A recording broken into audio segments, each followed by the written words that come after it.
I do believe that there is someone still out there. There are other liars like their child. The internet is full of conspiracy theories. Theories created by people who believe they're of higher intelligence compared to the rest of us. People who maybe took one creative writing course in their associate's degree program. People who believe in the Illuminati and the deep state. So when Carlee Russell came up with the idea of faking an abduction on the side of I-495 in the past few weeks, the internet, rightfully so, lit on fire. The internet would, of course, love the story of a beautiful, educated young woman being abducted on the highway after reporting a missing baby in a random stroller. So what Carlee Russell didn't anticipate, and what the rest of us didn't anticipate, was that this plot that she created was all a lie. It was a lie for her to get attention in any sort of way possible. And what she also didn't anticipate was, while the internet would be lit on fire with this storyline, it also would light her in that same fire. Carlee, go! The internet has officially turned against Carlee Russell, and I want to talk about it. Hi guys, my name is Cam. Welcome back to my channel, where I talk about celebrity news and pop culture on the internet. Now, this week I'm taking a little bit of a break from celebrity news, pop culture, and deep dives, and I'm talking about Carlee Russell.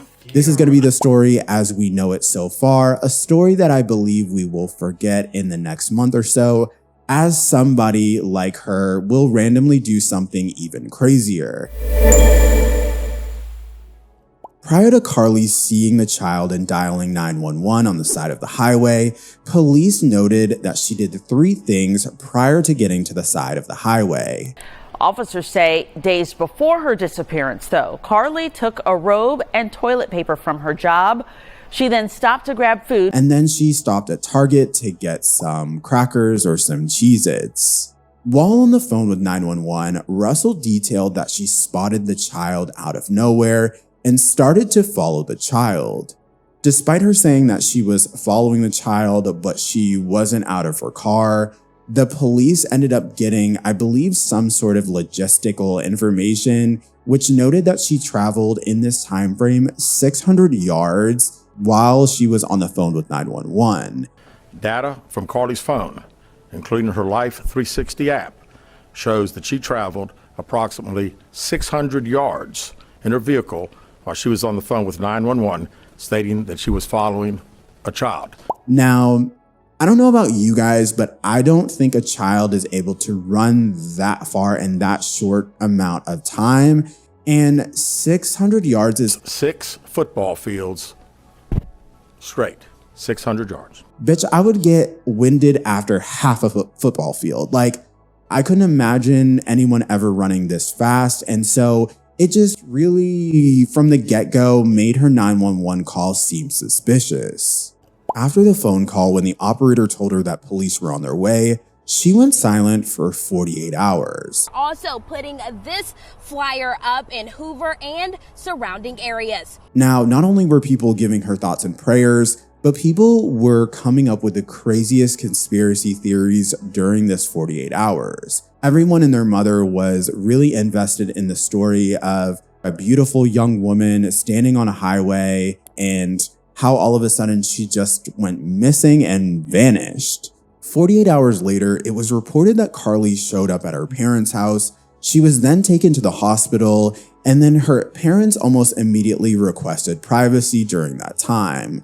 Now, this is something that I believe most families would do. They would request privacy as they were trying to get more information.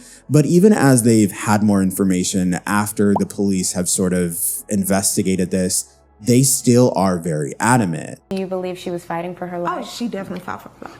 There were moments when she physically had to fight for her life, and there were moments when she had to mentally fight for her life. But she made it back to you. She made it back. Well, she tried. At least, you know, she... They're adamant that their child was abducted and that we need to, instead of focusing on their child being a complete fucking liar, they believe that we should focus on the abductor themselves, and they're saying that there is someone still out there. Do you believe that there's an abductor still out there? Absolutely. Absolutely. I do believe that there is someone still out there. There are other liars, like their child. She said she was kidnapped and the kidnapping didn't happen. Our citizens are safe. There's not a kidnapper out there. So they use every almost synonym for lie except saying she lied. But let's continue the story. Let's continue with what police are saying. During the conference on Wednesday, they were able to shed more light not only on what she was doing prior to the quote-unquote abduction, but how everything just didn't add up or make sense. Russell said that there was a man who came up to her as she was following the child. The man then put her in the back of an 18-wheeler along with another woman and the child. She said that I believe she escaped only to then be blindfolded and be taken to a home.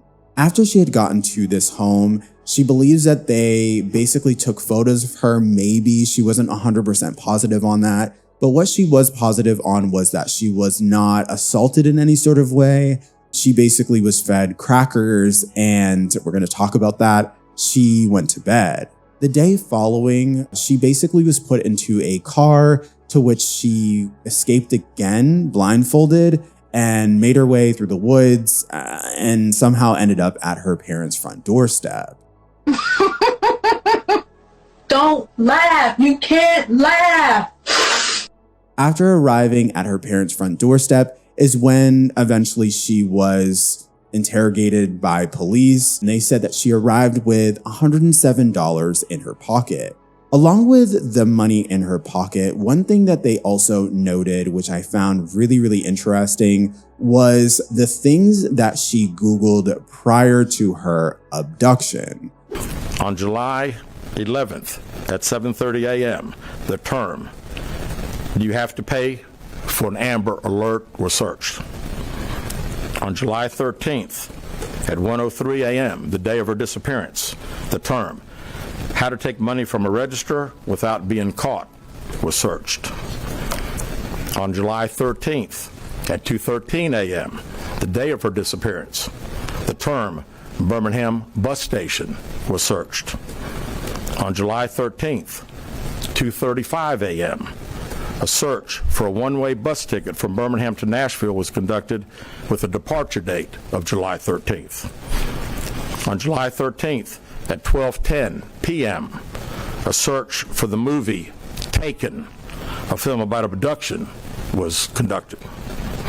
There were two searches related to Amber Alerts on a computer at Carlee's place of employment, including one regarding the maximum age of an Amber Alert. So it's important to note that before all of this, the stroller, the baby, the 911 call, the crackers that she took, the robe, the toilet paper, she was Googling all of this information, clearly trying to establish a plot. Rule 101, if you're going to fake an abduction, girl, leave some crackers, leave, some essentials, leave maybe, I don't know, your ID, leave your social security card, because those go missing all the time. Like, leave something that makes it seem like you have been snatched.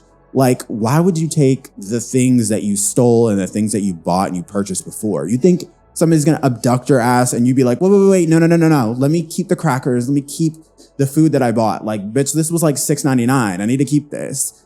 They're not. They're just gonna snatch your ass and take you. It was just very, very odd. But I mean, this whole story is just really, really weird. You are a weirdo. You a weirdo. You're a weird woman. Now that the police have basically come out and said that she's a liar and they don't believe her, they are waiting to interview her for a second time. We've asked to interview Carlee a second time, but have not been granted that request. As you can see, there are many questions left to be answered, but only Carlee can provide those answers. Now, something tells me it's going to go one or two ways. She's probably either going to confess outright, make some sort of deal, or she's just going to further double, triple down on her lies. Also, after the press conference, the internet completely turned against her, and there's one group of people that are always going to turn against you, especially if you are duping and tricking people, and that is the internet. The court of public opinion will always want to hang you out to dry, especially if you do something that is against the norm. And lying to the nation is against the norm and clearly something that is mentally wrong with her. No. What the fuck, y'all? God damn! God damn! God damn! So with all of that being said, she really doesn't have that many people in her corner, not the police, not the internet, and her family are going to be the only people, I'm sure, in her life that will continue to stick by her. I can only imagine her waking up and being just gagged at the level of notoriety and the level of publicity that she was getting from this story. I'm sure she thought, okay, there's going to be an Amber Alert just based on her Google history. There's going to be an Amber Alert. There's going to be some local press, some local news. But girl, you were on the Shade Room. You were all over my For You page, all over Twitter, all over Threads. Like, you were everywhere. And I can only imagine that she could have never anticipated this happening. Now, she had so much publicity to where this will affect her for the rest of her life. And something tells me also, if she's not arrested, she's going to have to go into some sort of hiding. At least momentarily, as we're focused on this story, it's going to be very difficult for her to live any sort of public life. If she posts anything, if she says anything, it's going to be further scrutinized, and she's just going to have to wait this one out until people forget. Yeah. Okay, let's move on. There are so many people who are abducted every single year, children especially, that have not had the level of resources allocated or spent on them as she has. And unfortunately, you know, the internet is saying next time they're going to think twice about trying to find us, which is very, very true. She says he worries this case could affect future missing persons cases. It's going to be much more difficult for African-American women to be believed. And it may actually decrease the number of actual reports of things because people are already afraid that they won't be believed. You know, they already don't want to find us, girl. They already don't give a fuck about us. Let's be honest. But I just think about how these resources were not used to find somebody who is actually missing. And so it just makes me really kind of spiral a little bit and think about all the people who have not been heard in situations like this and think about how their families must feel. Imagine going and searching for someone and they're off doing something else and they're never in danger. And you're thinking about saving this person's daughter and yours was not saved. Beyond angry, super livid, that would be me.